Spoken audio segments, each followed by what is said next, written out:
Eh bien le bonjour, ici Django, bienvenue dans cette nouvelle vidéo. Oui, vous rêvez pas, c'est le deuxième recap de la journée. Aujourd'hui, on va se concentrer sur le recap d'Avatar, Frontiers of Pandora. Donc Avatar, c'est une licence que j'adore, c'est vraiment une licence que j'adore. Je pense que à voir du coup avec le jeu et tout, mais si le jeu me plaît, je vais vraiment pouvoir considérer cette licence comme, je pense, la troisième licence que je préfère, avec égalité avec Pirates des Caraïbes. Donc je le rappelle, mon classement, hein, Star Wars, Harry Potter, et du coup Pirates des Caraïbes et Avatar, je pense, au même niveau. Bref, donc c'est un jeu que j'attends énormément. Il est fait par les développeurs de The Division 2, enfin The Division tout court, et The Division 2 au final. Donc il y a quand même de la qualité derrière. Après, comme on l'a vu, c'est quand même un sacré Far Cry déguisé en bleu, mais un Far Cry avec des très bons côtés. Bref, donc aujourd'hui on va se lancer dans un recap. Je vous mets tout de suite dans l'article. On va se lancer dans un recap sur tout ce qu'on sait jusqu'aujourd'hui au final. Il est censé sortir en fin d'année.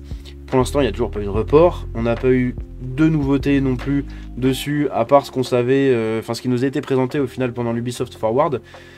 Donc on verra, mais moi c'est un jeu que j'attends vraiment beaucoup, rien que pour m'évader du coup dans l'univers d'Avatar, c'est très cool. Bref, Avatar Frontiers of Pandora, tout ce que nous savons jusqu'à présent. Avatar, date de sortie de Frontiers of Pandora confirmée, ainsi que les premiers détails de la coopération et du gameplay, parce que oui, c'est un jeu coop aussi, faut pas oublier. Donc il y aura forcément des concessions de fait. Et c'est les graphismes qui, pour moi, en ont pris un coup dans la tête. Avatar Frontiers of Pandora arrive en décembre, donc le 7 décembre il me semble. Sa date de sortie a été confirmée lors de la vitrine Ubisoft Forward, où Massive Entertainment a révélé la première bande-annonce de gameplay et des détails sur le mode coopératif à 2 joueurs. Naturellement, c'est l'un de nos jeux Ubisoft les plus attendus, avec le développeur derrière la franchise de The Division prêt à nous lâcher sur Pandora comme jamais auparavant. Continuez à lire pour découvrir tout ce que vous devez savoir sur Avatar Frontiers of Pandora, le vaste jeu d'action-aventure de Massive.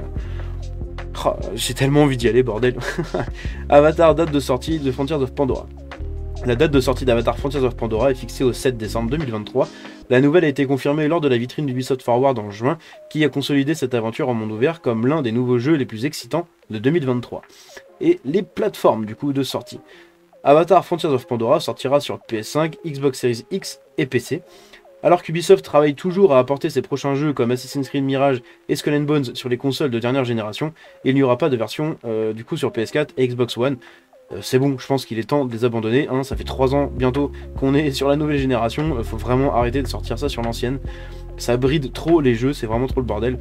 En tant que développement du coup de Strayed Massif, grâce à la dernière itération du moteur Snowdrop pour alimenter son monde ouvert. Donc c'est le nouveau moteur d'Ubisoft sur lequel du coup tourne Avatar Frontiers of Pandora. La première bande-annonce du coup. Alors qu'Avatar Frontiers of Pandora, donc je vais juste dire Avatar, parce que bon ça commence à faire long, a été taquiné pour la première fois en 2017, Ubisoft a attendu l'E3 2021 pour révéler correctement le jeu. Ouais, ils avaient eu un beau trailer d'ailleurs à l'époque, c'était assez cool et ça donnait grave envie.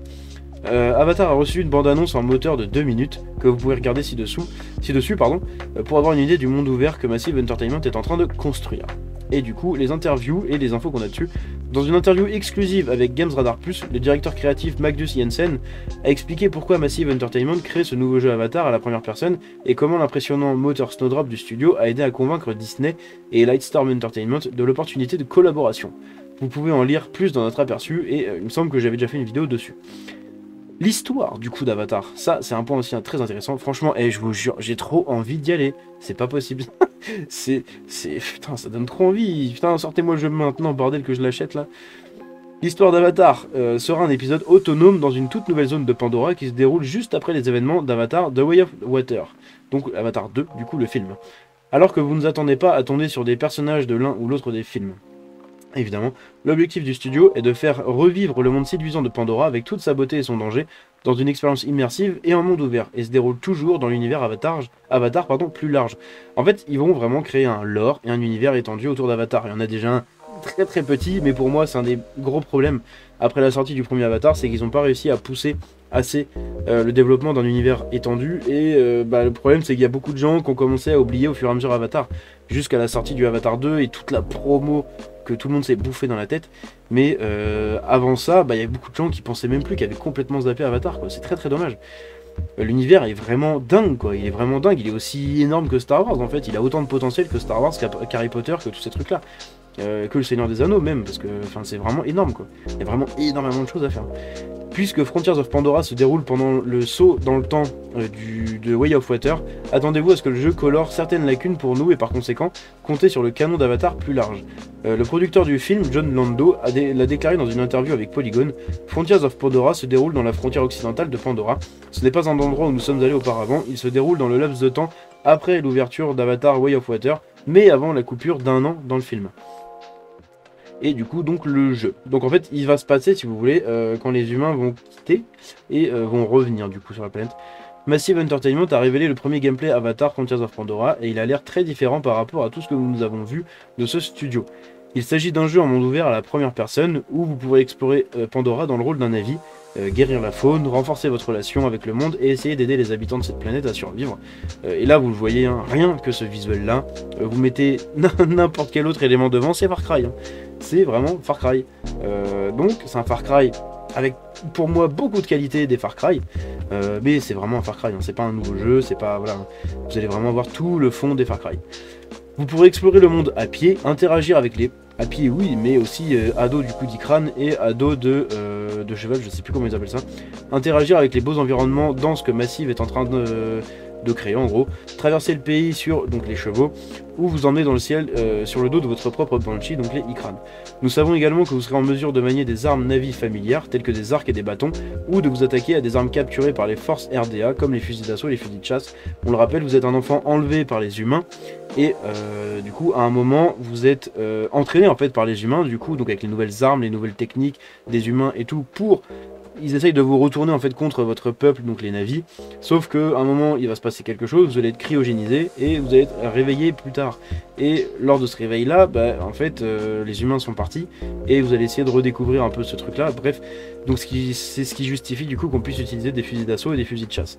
Pour moi, ils auraient peut-être pas dû mettre ça parce que ça fait très Far Cry, du coup c'est ça qui pose problème à beaucoup de gens, c'est de jouer un avatar, du coup un Na'vi avec des fusils d'assaut, des fusils de chasse, bon...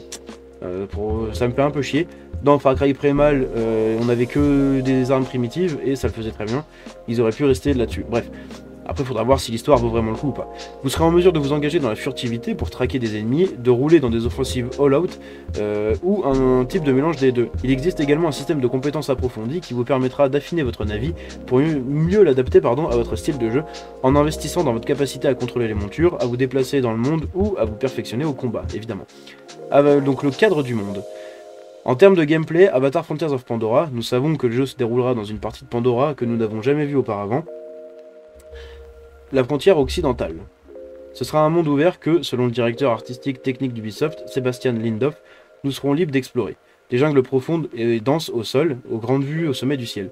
Le développeur Massive Entertainment a une expérience dans ce domaine, ayant développé le très réussi The Division et The Division 2.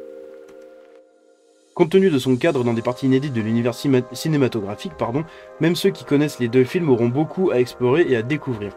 Ubisoft dit que Frontiers of Pandora nous permettra d'explorer un monde vivant et réactif, habité par des créatures uniques et de nouveaux personnages, où nous nous battrons pour pousser les formidables forces RDA qu'ils menacent. Et du coup, on l'a vu, il y a un truc très sympa, moi, que j'ai bien apprécié dans le trailer, dans le gameplay du coup qu'il y a eu, c'est quand vous libérez un camp, en fait vous avez la nature qui va reprendre ses droits dessus. Donc ce sera assez rigolo de repasser par un camp qu'on aura libéré au tout début du jeu et de voir en fait une forêt presque dessus, ou voir comment ça sera. Est-ce que ça sera fait un peu à la manière de Horizon Forbidden West, où vous avez juste des bâtiments qui deviennent verts et avec des fleurs, ou est-ce que vraiment vous allez avoir des arbres qui poussent ou des trucs comme ça, je sais pas, mais ça sera très très intéressant. Bien qu'il n'y ait pas d'autres détails sur l'histoire, il est clair que Massive pousse pour que Pandora se sente comme un espace habité. Alice Rendell, designer en chef de la réalisation narrative, dit que l'une des façons dont vous verrez cela se réaliser est dans les PNJ. Intéressant. Les différentes activités que les PNJ peuvent effectuer dans le monde et les différentes animations qu'ils ont eues peuvent rendre le monde vraiment vivant. Pour Avatar Frontiers of Pandora, nous voulions aller plus loin et créer un système où nos PNJ comprennent l'état du monde, par exemple la météo, la progression des joueurs ou le temps. Ça c'est bien parce que c'est très très immersif, donc c'est vraiment très cool. Ça c'est le premier trailer qu'on avait eu, et comme vous le voyez, hein, on a vraiment envie d'y jouer. J'ai vraiment envie d'y aller, c'est un truc de malade. Prendre l'Ikran, sauter d'une falaise, bram. Enfin c'est incroyable.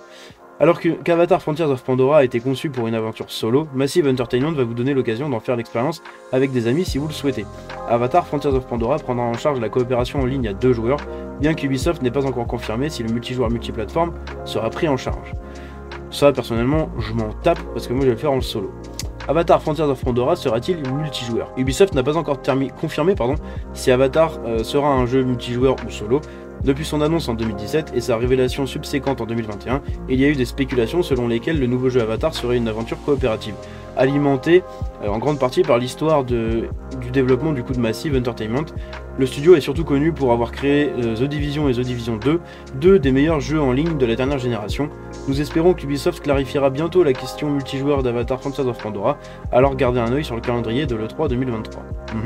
James Cameron est-il impliqué dans Avatar Frontiers of Pandora? Ça c'est très intéressant parce que du coup, est-ce que le créateur de l'univers d'Avatar est impliqué dans le jeu? Eh bien, il y a eu une interview du coup à l'Ubisoft Forward et il avait dit pas mal de choses intéressantes. Le créateur d'Avatar, James Cameron, a actuellement les mains pleines avec Avatar Way of Water et une série de suites prévues. Mais cela ne signifie... D'ailleurs, petite info, ils ont annoncé des reports sur les films, d'1 an à chaque fois quasiment. Mais cela ne signifie pas que le réalisateur ne garde pas un œil sur Frontiers of Pandora. S'adressant à IGN, Cameron a expliqué son implication dans le nouveau jeu Avatar. Je ne leur dis pas quoi faire, ils connaissent leur monde, leur entreprise, leur marché. Nous gardons juste un œil sur le fait qu'ils ne font rien qui ne soit pas canonique en termes de culture Navi et de ce que la RDA fait sur Pandora. Voilà. Donc en gros, il va pas dire oui, il faut mettre ça dans le jeu, il faut que le gameplay il y ait ça dans le truc.